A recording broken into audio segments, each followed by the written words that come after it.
Jared, we got to give the people what they want to know first, because that was one of the most ridiculous things that we have ever experienced.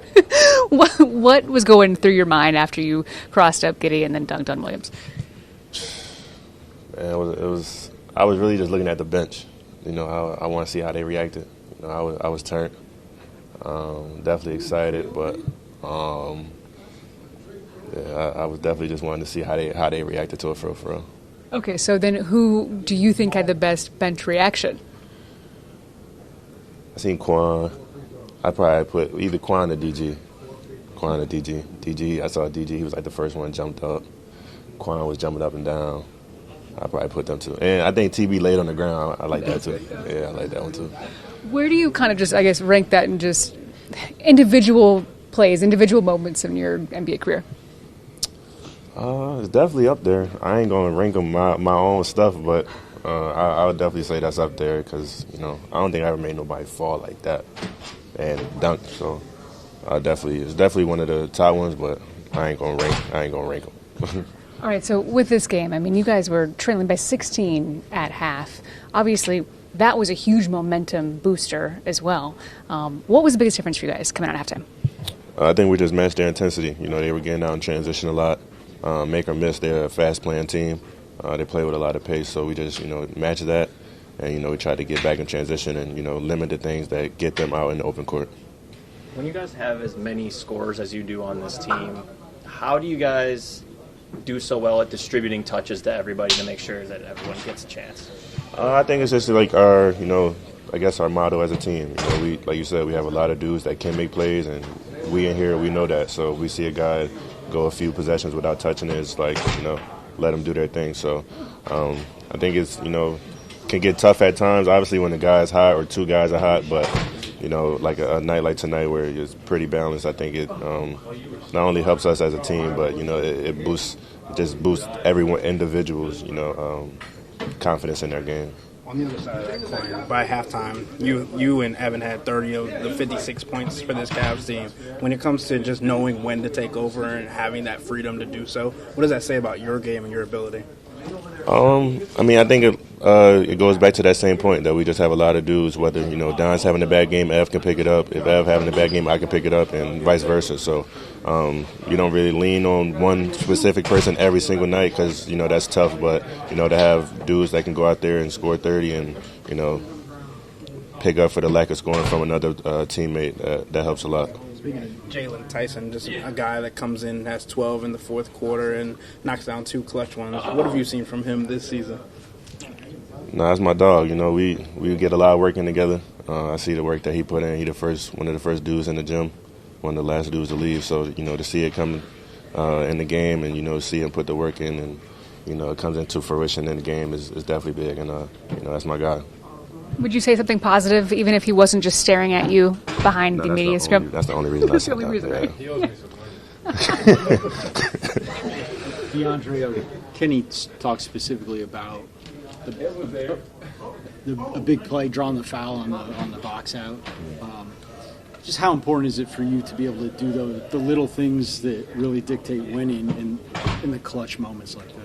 I think that's what's expected of me. I feel like I'm an all-around player, not just offensive player, not just a defensive player. And then everyone buys in to try to get a win, so I got to do the small things.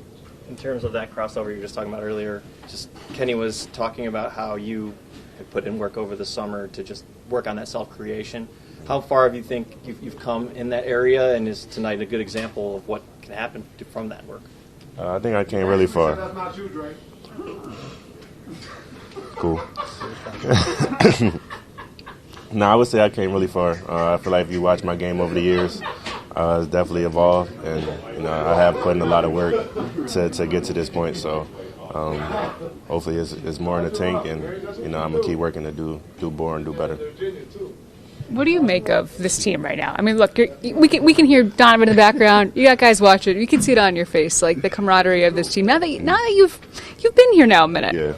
I mean, I kind of got a glimpse of it last year, but, being here for, a whole summer and just seeing how they, connect over the summer, that was very different for me. So I think it makes sense why, everyone is how they is here, and, I love it. Thank you. Appreciate you, it. Ray. Already, guys, so feel free. Y'all ready?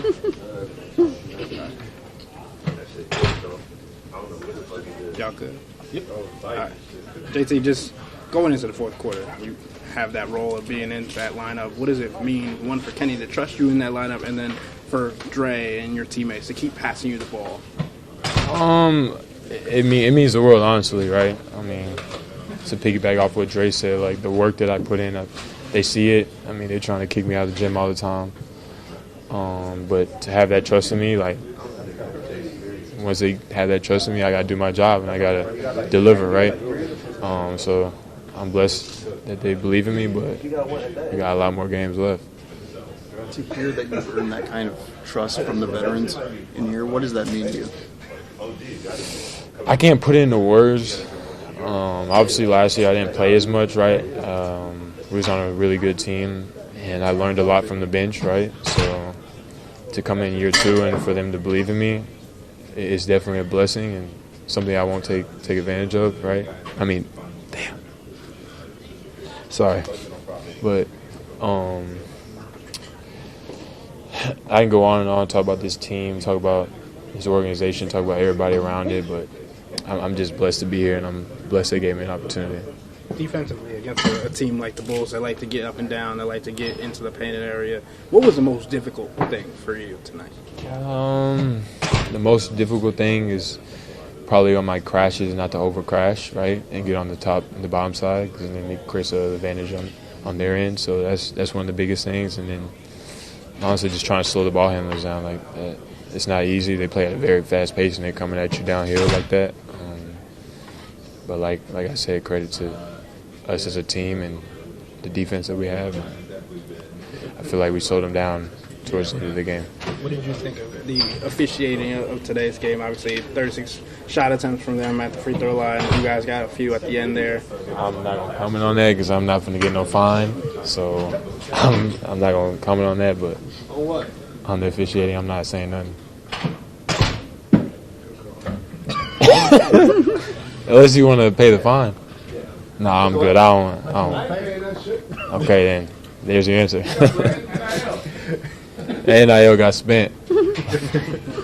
With so much scoring talent on this team, obviously not everyone can be going on the same night, but it seems like the box score, especially the last 3 games, has been real balanced. Just when you have that much talent on the team, how do you guys ensure that you distribute the ball so that everyone gets a touch and is able to do what they do? Honestly, our core players are going to do what they do, and then we're going to play off them. So if we can make their job easier, make Don's job easier, make Dre's job easier, Ev, then that's what we're going to do. But I don't know about distributing the basketball. I think we're just playing really good basketball right now. Thanks, Jaylon. Thank you. Thank you. If you wanted to, do you think you could lead the league in scoring? I mean, yeah, but is that what we need? I mean, it's more so like, what do we need as opposed to what could I do? You know what I'm saying? I just feel like my role is a little different than those guys who are. I mean, obviously, I'm scoring at a high level, but like, I don't. That's not what we need to get to that ultimate point. I mean, we talked so much last year about you adjusting what you're doing for the common good, the better good. But do you ever think about just the reverse of that and just letting it rip? I mean, no, because like at the end of the day, what does that accomplish for the group, right? Like at the end of the day, I talk to y'all about this all the time. It's like sacrifice. You know, does that mean I don't get talked about in the same light as certain people? For sure, that's a sacrifice. But at the end of the day, you win a championship, the whole discussion changes, right? Like, you know what I mean? So I'm not here to just kind of figure out the Donovan Awards, right? It's how is DG, how is Evan, how is Jay, Dre, Max, like everybody down the line, right? That's ultimately, it's not just going to be me out there winning a championship. We have to do this as a collective, and you know what I mean? Like that's what it takes, and you know, I'm okay with that. It's what we can do as a group. So yeah. I guess just to push back a little bit, you guys are 7-3 with a bunch of injuries, and you're 5th in the league in scoring at like 31 a game. So this it can Well, work. I mean, it's efficient though. It's not, you know what I mean. I think that's the biggest thing. It's coming within the flow of the game. Like, you know what I mean.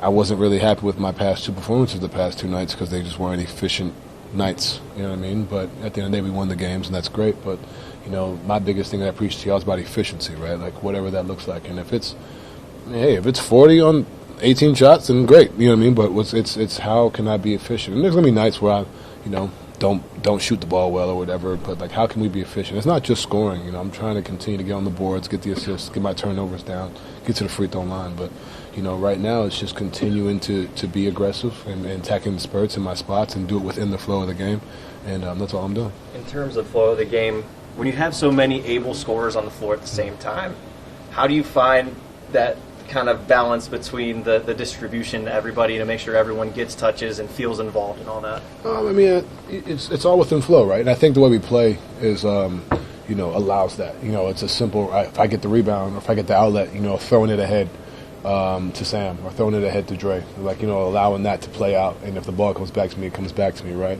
Getting in the paint, creating, finding guys, you know, in the pocket, you know what I mean, different things. But, you know, it's all within flow. The game is always going to give you the answer. You're right. There's always going to be something there. And sometimes, you know, you got to go ahead and force the issue. Sometimes you have to continue to step off and step away. You know, I think that first half, you know, just, hey, I wasn't making shots, but Dre and Ev were going. So just continuing to take my shots. And they weren't bad shots, just weren't going in. And then continuing to let guys just be themselves, right? Like, you know, it's just a balance you got to find. And it's never, ever going to be like, oh, man, we played a perfect. It was a perfect, you know, game. There's always going to be times where it can be better. But it's just to take what the game gives you. Donovan, what went through your mind when you saw DeAndre's crossover? I was more impressed with the dunk, too. Like, he followed it up. Like, you know what I mean? Like, he went there. I just was in shock because I don't want to say this, but, like, I didn't know he had that in him. You know what I'm saying? I knew he had the cross. That was crazy. My apologies. But the cross, and then I didn't realize that there was no contact. Like, it was just, you know, straight ankle breaker, and then he got to the rim and finished it. So if you look at me, I don't have any words. I'm just, like, in shock. But that was tough. And, you know, I'm grateful that Josh Giddey's okay, obviously. I know he was off, limping off. But it was an all-time play for sure. What was the difference for you between the first half and the second half? Started fucking with the rim. I was like, come on. Sorry, I didn't mean to curse, but I talked to you earlier. This pissed me off. Like, they were already what, 11 or 15 from three? But hey, sometimes you just need a little, you know what I'm saying? Then I didn't get the foul call for the and one. That also kind of got me going. But also, like, just the energy level, not just myself, but as a group. You know, Jaylon doing a great job on the ball. Dre, Ev. Like, Dre and Ev kept us in it. You know, we're not there without them continuing being who they are. And they took their energy to another level and then allowed me to come in and do my thing when the time presented itself. But as a group, our energy just, you know, went to a different level. And that's just us as a group. That's that mental, you know, that I've been talking about. Like, we're down 16, second night of back-to-back, the fastest team in the league. They're playing well. They're hitting shots. And there was a point in time where I'm like, we're doing 98% of the work. Like, we're doing a great job, and then we'll give it like a little drive, right? And then it goes up to like a 6-point game. You know what I mean? So, like, we were doing a great job, and then finally we find a way to push through. And it took all 15 of us. You know what I mean? And that was great. You mentioned the fouling. They got 36 free throw attempts and just getting. They got 36 free throw attempts, get into the line, and obviously it came down to you guys having to deal with 6.5 minutes left on the clock in bonus. How did you fight through that? That's the mental, right? Like, you know, I mean, we could have sat there and chalked the game like, oh, we fought, but the refs kind of gave it away. No, we found a way to do it, you know, throughout all that, and that's what you want, you know, and that's what I said. This season's all about progression, right? How do we find ways to continue to battle through things? You know, you're going to be in a playoff series when you're at home, when you feel like you should get all the calls, and it doesn't happen. You know what I mean? All right, Drake. You know, just finding ways to continue to mentally push through and persevere, and that's what you saw tonight. So after the game that you brought JT onto the floor to do the interview with Serena, the trust and the way that he came through there at the end to I think it was 2 threes. He had a drive on Herter. There was a bunch of stuff that he did. Yeah, you're seeing it's crazy, man. You're seeing a real life progression in just 10 games. It's been 10 games.